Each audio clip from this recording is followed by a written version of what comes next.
Gente, a Polícia Civil dá detalhes sobre o caso da adolescente de 13 anos, encontrada morta em Ribeirão das Neves. Vamos agora ver a entrevista coletiva com a delegada Ingrid Estevam, que está falando neste momento. A nossa equipe está lá com imagens ao vivo. Vamos ouvi-la. Esse veículo. No local, nós conseguimos localizar essa área já com o mato baixo, que foi justamente o local em que ela pula para tentar se desvencilhar dessa violência. E ela perde o chinelo, arrecadamos o chinelo e deslocamos imediatamente para a residência do suspeito. Chegando lá, para nossa surpresa, a esposa dele nos recebe com um olhar apavorado e aquilo já nos chama a atenção, porque que ela já estaria nos recebendo daquela maneira. E é quando a gente indaga se o marido dela estava desaparecido, imediatamente ela fala que o marido estava desaparecido. E é neste momento que a gente tem a certeza de que a menor Stephanie estava aí na companhia desse suspeito. A partir de então, fizemos uma busca na casa com a esperança de que a Stephanie pudesse estar ali na companhia dele. Não localizamos. Fomos em todos os locais que conseguimos angariar ali. A esposa, ela colaborou com a gente, fornecendo possíveis locais que ele poderia estar. Fomos em São Joaquim de Bicas e outras cidades aqui da região metropolitana. Ficamos em diligências ininterruptas. A equipe ficou mais de 24 horas aí atrás dessa possível localização. Tomamos conhecimento sempre na esperança de encontrar a Stephanie viva. A partir deste momento, nós tínhamos certeza de que ela estaria com esse suspeito, na verdade, que esse suspeito estaria com a menor Stephanie. Nós intensificamos todas as nossas ações, todos os nossos esforços para tentar localizá-lo de qualquer forma, porque o objetivo ali era realmente lutar contra o tempo para que a gente pudesse encontrar a Stephanie com vida, porque pela experiência que nós temos, quanto mais rápido a gente diligencia, mais chances nós temos de localizar a pessoa. E quando trata-se de um desaparecimento criminoso, como foi o caso, o tempo ele é praticamente nosso inimigo se a gente deixar ele passar. E aí efetuamos diversas diligências, fomos em vários loteamentos na região, porque começamos a traçar uma possível rota que ele teria feito, conversamos com testemunhas, angariamos exatamente elementos na tentativa de localizar esse suspeito com a Stephanie. E sabíamos que ele estava em um veículo. Esse veículo ele estava muito bem caracterizado, ele seria facilmente identificado, porque semanas atrás o suspeito ele estava indo para um loteamento que ele tem um sítio e ele havia sofrido um acidente de carro, haviam batido nesse carro. Então a traseira do veículo estava totalmente danificada. A partir disso, a equipe, com sua enorme experiência, nós percebemos que o tempo estava passando e não estava sendo nada favorável para a gente. E foi quando, então, começamos a restringir mais os locais. Comparecemos em casas de conhecido, casa de familiares, para tentar localizá-lo. Foi quando, então, tivemos a notícia de que no dia 10, que foi na segunda-feira, dia 10, na segunda-feira, por volta das 19 horas, o veículo e o suspeito compareceu em um bairro ali na cidade de Contagem. E aí, perguntando a essa testemunha como que ele estava, qual que era as roupas, quem que estava com ele no carro, essa testemunha falou que ele estava sozinho. E foi aí que eu tive certeza que, infelizmente, a Stephanie já estaria morta. Porque se ela estivesse viva, com toda certeza, e se ele tivesse assoltado, por ele estar sozinho, ela teria retornado para casa. Então, essa fala da testemunha, falando que a Stephanie não... Essa fala da testemunha falando que o suspeito estava sozinho no carro já me remeteu à sensação de que, infelizmente, a gente não estava mais procurando uma desaparecida, a gente estava procurando o corpo da Stephanie. E aí a equipe diligenciou e intensificou ainda mais.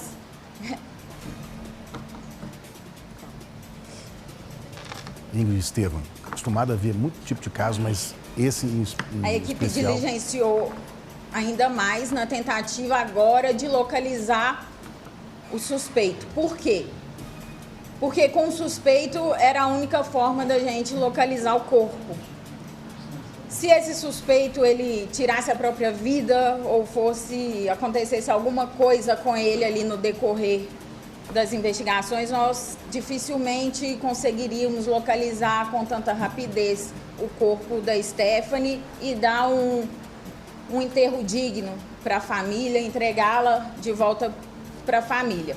Então, a nossa opção foi intensificar ainda mais, encontrá-lo e prendê-lo, porque a partir daquele momento ele já era um autor de feminicídio, ele já era uma pessoa perigosa nas ruas. Foi então que nós recebemos informações de que esse suspeito estaria na residência ali de conhecidos. Deslocamos imediatamente para o local, foi nos franqueada a entrada e a equipe imediatamente fez a abordagem, já indagando o que teria acontecido com a Stephanie. E aí ele afirmou que a teria assassinado e que nos levaria até o local em que ela estava. Ali na região mesmo, a gente localizou o carro, ele havia deixado o carro escondido e dentro do carro dentro e fora do carro foram realizadas perícias e essas perícias demonstraram ali sangue na porta do veículo. Já ali de imediato a gente deslocou imediatamente para Neves, saindo de Contagem, deslocamos com ele para Neves. O corpo estava em uma região aí que ficamos sabendo que ele ficava bem próximo ao monte, então esse suspeito conhecia aquele local, sabia que podia levar ali, que naquele momento não teria ninguém para que ele testemunhasse. Alguém que testemunhasse a ação criminosa. Ele desovou o corpo da Stephanie naquele local, de modo que seria bem difícil a sua localização. E aí já demos a notícia aí, seguimos para a casa da mãe para infelizmente noticiar que a Stephanie havia sido assassinada e que o autor seria aquele vizinho, aquele pastor que ela costumava frequentar na igreja aí há 2 anos. Infelizmente, ela realmente desabou, foi um momento mais triste aí da situação, porque o desaparecimento a gente sempre trabalha na esperança de achar a pessoa viva. E essa foi a minha primeira grande perda desde quando eu entrei aqui para trabalhar na Desaparecidos. E é justamente uma situação que eu tenho uma sobrinha da mesma idade, tenho sobrinhos, então você não sabe a maldade que está ali no outro. Em conversa ali durante as diligências, né, da localização do corpo, esse suspeito afirma que a motivação para ele ter assassinado a Stephanie foi que ela teria desferido um tapa no rosto dele. E a partir desse tapa ele disse que ficou nervoso e imediatamente ele enforcou a Stephanie e levou ela para o local da desova. Eu não vou entrar mais em detalhes do que ele fala, porque eu não quero dar palco para as tentativas dele de diminuir a vítima. Mas o que nós temos certo é que ela estava indo para a casa da colega, ele oferece uma carona e durante esse período ele tenta fazer alguma coisa com ela e é isso que a gente está esperando. A causa da morte ainda não foi divulgada, os laudos estão em elaboração.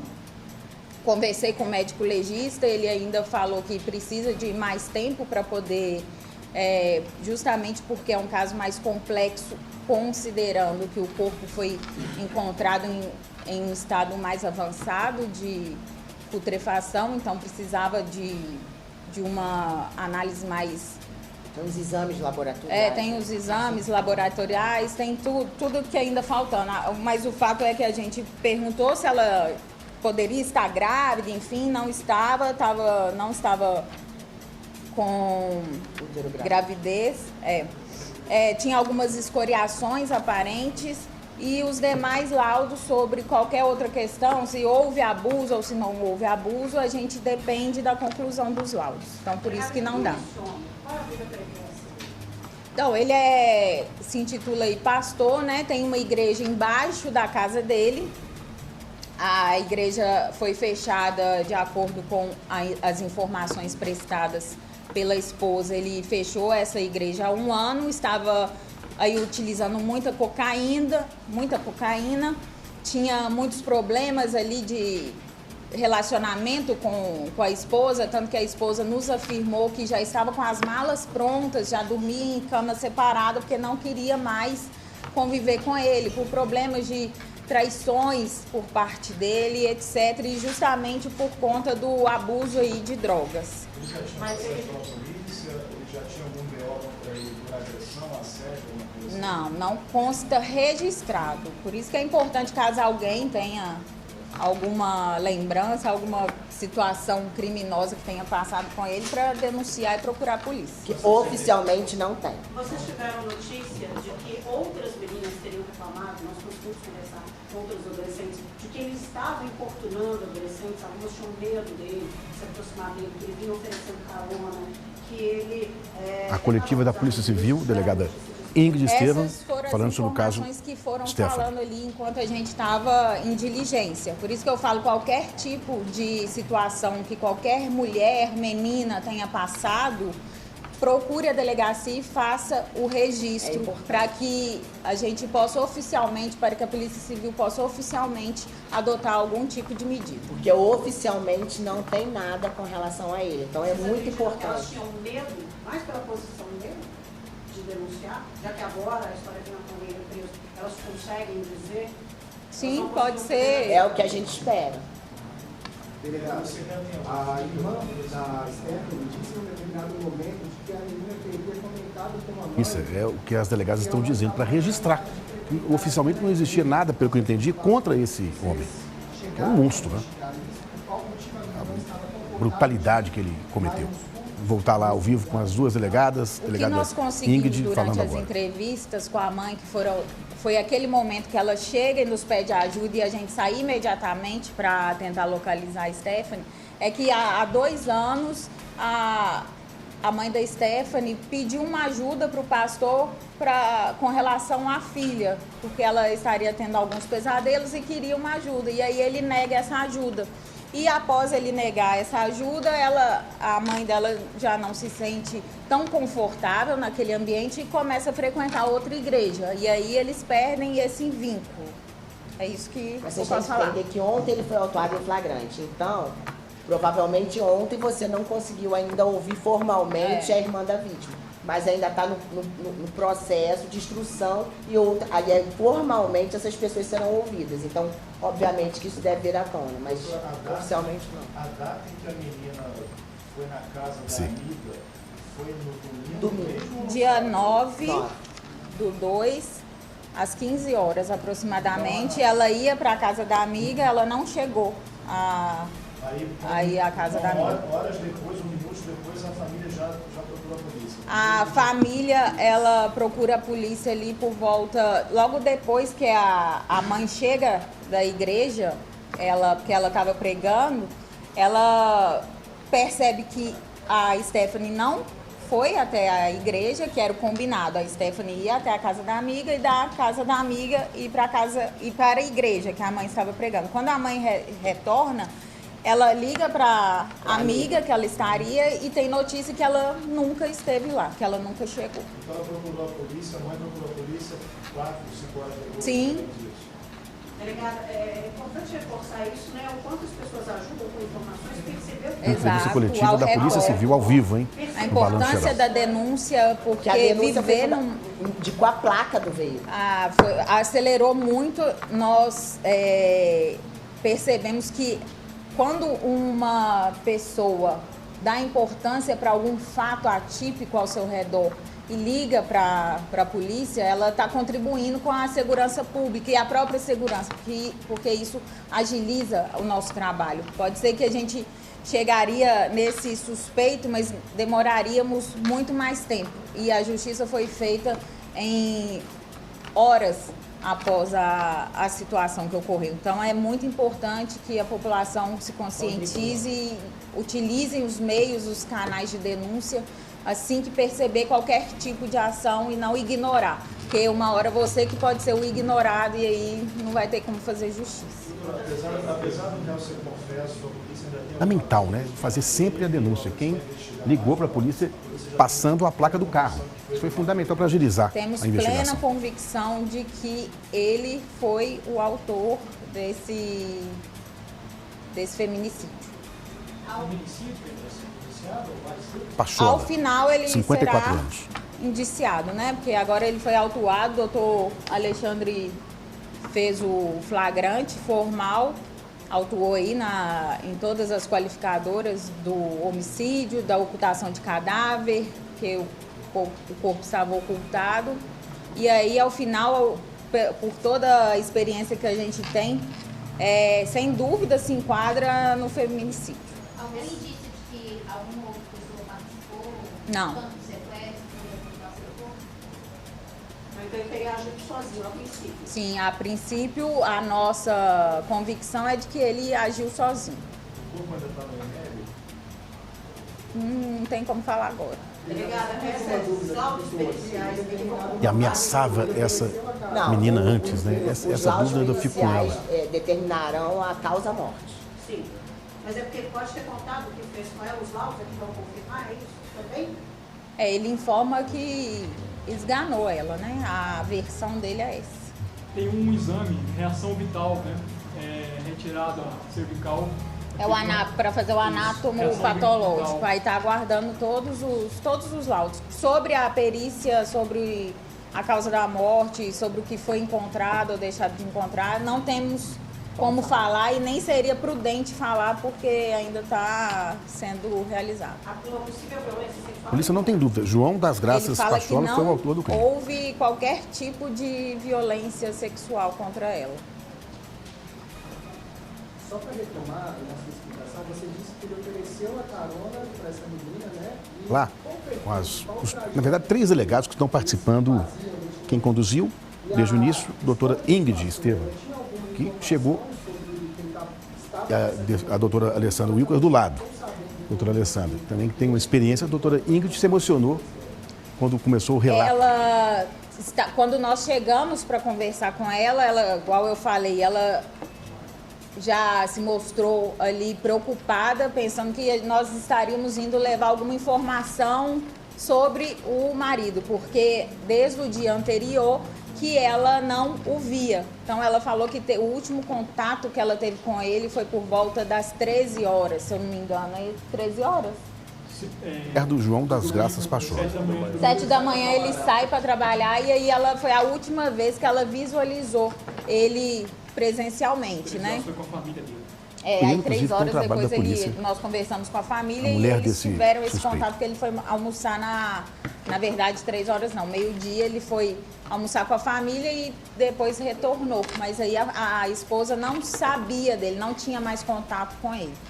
E sobre a questão do envolvimento, logo depois ela já queria fazer o registro de desaparecimento já publicou um cartaz de desaparecimento dele. Ela fez um cartaz caseiro e publicou. E aí o pessoal da região, eles tiveram notícia por meio da família, porque nós, ali durante nossas entrevistas com a família, nós perguntamos se a mãe conhecia esse suspeito.